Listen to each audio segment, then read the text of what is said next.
నమస్తే రమగారు. నమస్తే జయ. రమగారు, శివరాత్రి రోజున మహాశివునికి మనం పూజ చేసుకునేటప్పుడు ఎలాంటి పూలను వాడాలండి?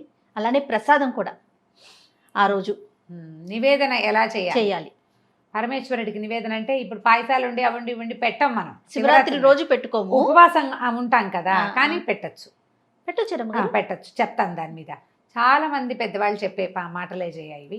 ఏమో మన సొంత మాటలు కాదు. మామూలుగా మనం శివరాత్రి అంటే ఏం చేస్తాం? అభిషేకం చేసుకుంటాం ఇంట్లో. అభిషేకం చేసేటప్పుడు మామూలుగా జలాభిషేకం, నీళ్లు, మారేడు దళాలు కదా, భస్మము, వీటితోటి అభిషేకం చేస్తారు. ఈ అభిషేకం చేసేటప్పుడు కొబ్బరికాయ ఒకటి చాలా ముఖ్యమైనది. కొబ్బరి నీటితోటి అభిషేకం చేస్తాం. ఈ కొబ్బరికాయకి 3 కళ్ళు ఉంటాయి. అవునండి కదా, అసలు త్రినేత్రమే దాని పేరే అది. ఆ 3 కళ్ళు ఉన్న కొబ్బరికాయ అంటే పరమేశ్వరుడికి అత్యంత ప్రీతి అని చెప్తారు. కొబ్బరి నీళ్లు శివప్రీత్యర్థమే. శివుడికి దానంతట ఇష్టమైన కాయ ఇంకొకటి లేదని చెప్తారు పెద్దవాళ్ళు.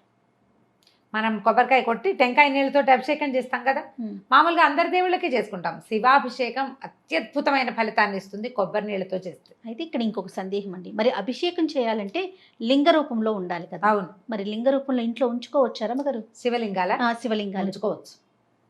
శివలింగాలకి మనకి లింగ పురాణము, శివ పురాణము వాట్లలో ఎవరైనా శివలింగాన్ని ఉంచుకోవచ్చని, దానికి జాతి వైషమ్యం లేదని, జాతి గురించి ఆలోచించక్కర్లేదని చెప్పబడుతుంది. అయితే శివలింగాలని బోళ్ళనున్నాయి. శివలింగాల్లో మట్టితో చేసి పెట్టుకుంటారు, దారువుతో చేసే శివలింగాలు ఉంటాయి, చెక్కవి. అవునవును. తర్వాత ఏమో స్ఫటికలింగాలు, బంగారు లింగం పెట్టుకోగలిగే మహానుభావులు, అదృష్టవంతులు కొంతమంది ఉంటారు. రసలింగం, పాదరసలింగాలు. అక్కడి నుంచి నర్మదా నదిలో బాణలింగాలు అంటారు. నర్మదా నదిలో దొరుకుతాయట. ఇట్లా కోలగా ఉంటుంది అనమాట, పానువట్టం ఉండదు. ఆ రాయే ఇట్లా లింగ రూపం ఇట్లా గుండ్రంగా ఉంటుంది. అవి తెచ్చి పానువట్టం చేయించి అందులో పెట్టుకుంటారు. శివలింగం ఆనుచానంగా మన ఇళ్లలోనే ఉందనుకోండి, మన ఇంట్లోనే ఉంది, మనం తాత ముత్తాతలు ఎవరో నుంచి వస్తుంది, ఆనుచానంగా వచ్చే శివలింగానికి అభిషేకం ఎట్లా చేయాలి, వాళ్ళ పద్ధతి ప్రకారం వాళ్ళు చేసుకుంటారు. కొత్తగా శివలింగం తెచ్చి పెట్టుకోవాలనుకునే వాళ్ళు పెట్టుకుంటారు. ఇప్పుడు ఏంటంటే ఎక్కడికో వెళ్తాం, షిరిడీకి వెళ్ళిన శివలింగాలు అమ్మకానికి కనపడతాయి. ఎక్కువగా మనకి దేవాలయాల దగ్గర శివలింగాలు కనిపిస్తూనే ఉంటాయండి. సందేహం, ఉంచుకోవచ్చా లేదా? దానికి ఏమన్నా అంటే కొలత లెక్క ఉంటుందా రమ్మగారు? ఏదైనా బొట్టనవేలు మించి పెట్టుకోకూడదు, చిన్న లింగం. అయితే శివలింగానికి జలాభిషేకం చాలా మంచిది.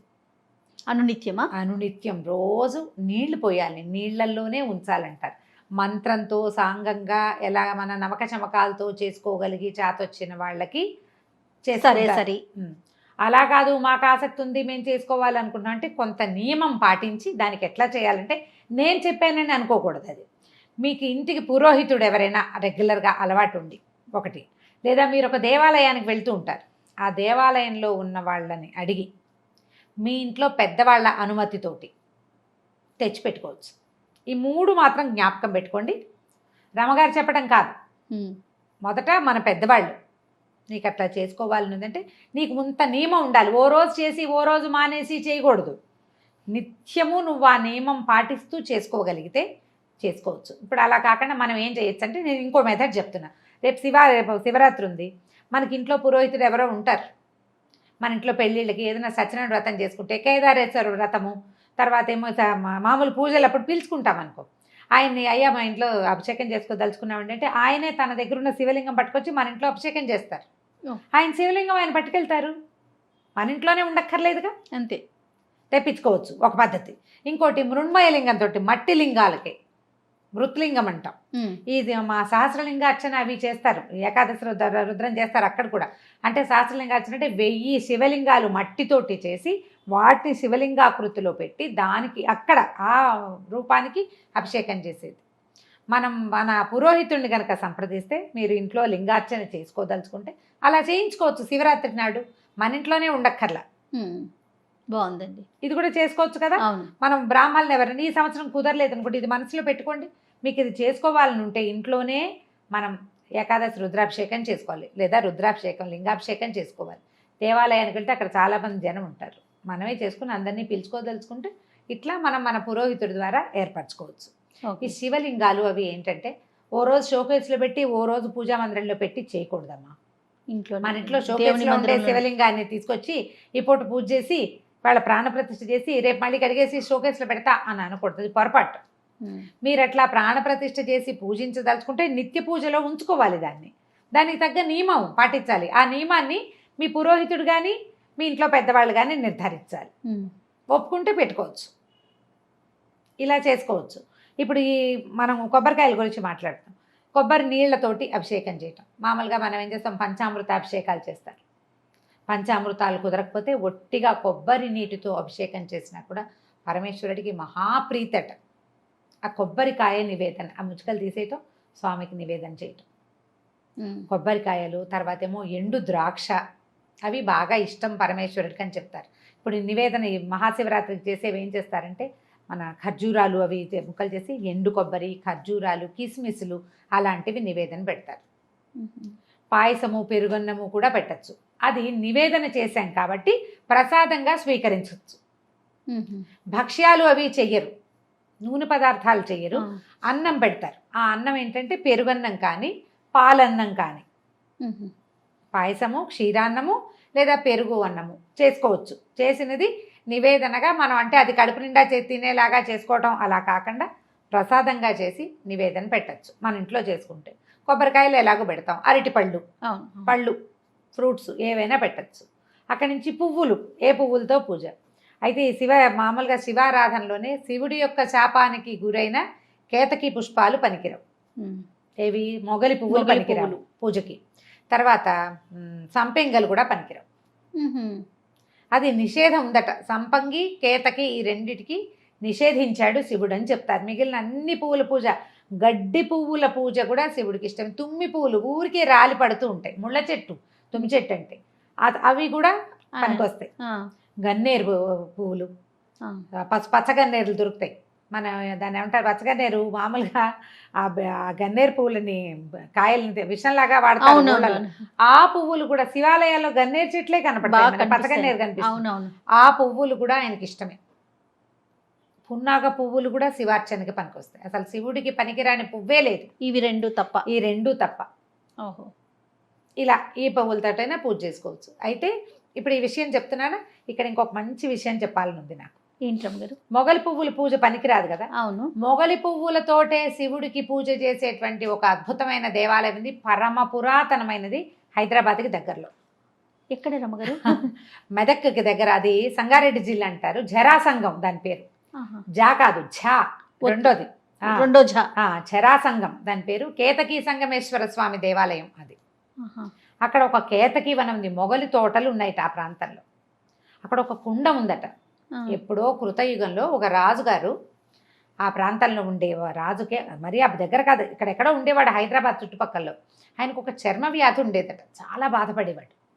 అయితే ఒకసారి ఆయన అడవికి వెళ్ళాడు, వేటకి వెళ్ళి చీకటి పడిపోయింది. ఆయన ఇంటికి రాలేక దాహం వేస్తోందని నీళ్ళ కోసం వెతికి వెతికి వెతికి వెతికి ఈ మొగలి తోటల దగ్గర ఉన్నటువంటి నీళ్లు తాగాడు.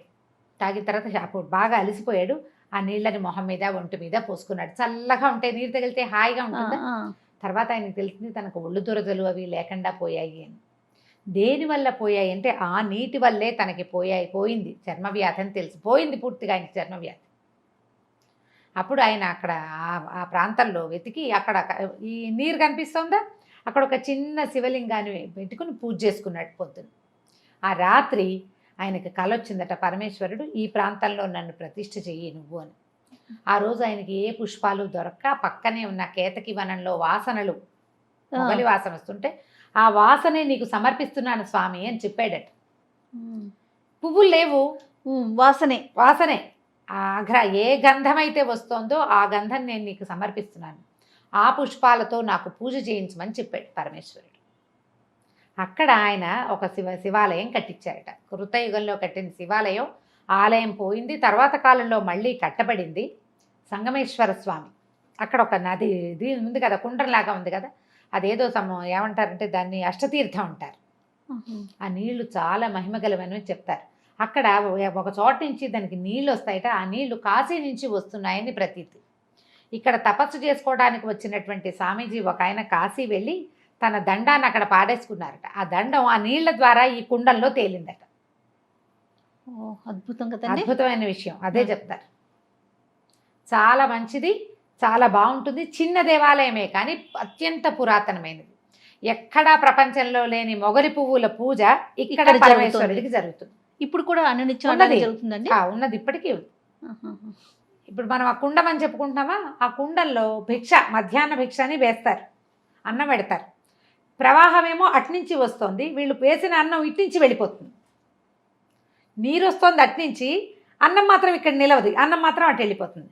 రెండు ఉంటాయి ఒకే చోట. ఒకటి నీరు వచ్చేది, మనం వేసింది పువ్వులు అవి కూడా వెళ్ళిపోతాయి. మనం జ్వాల దీపం పెడితే దీపం కూడా వెళ్ళిపోతుంది. చాలా విచిత్రమైనది, ప్రకృతి సిద్ధమైన వింటే బహుశా ఇది. కానీ అక్కడ ఉన్న భగవంతునికి ఆ రకమైన ఆయన ప్రీత్యర్థమే ఇట్లా జరుగుతుందని చెప్తారు.